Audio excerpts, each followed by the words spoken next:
Malayo pa, pero malayo na.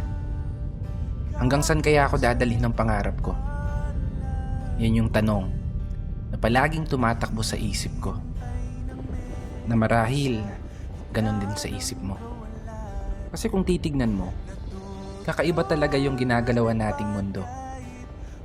Parang minsan, nagtitripa na lang tayo. Paikot-ikot na lang yung sitwasyon. Na paulit-ulit kang natatalo. Oo, minsan, may araw na panalo ka. Pero mas madalas pa rin yung nadedehado. May oras na gulong-gulo yung isip mo. May panahon naman na pumapabor sa gusto.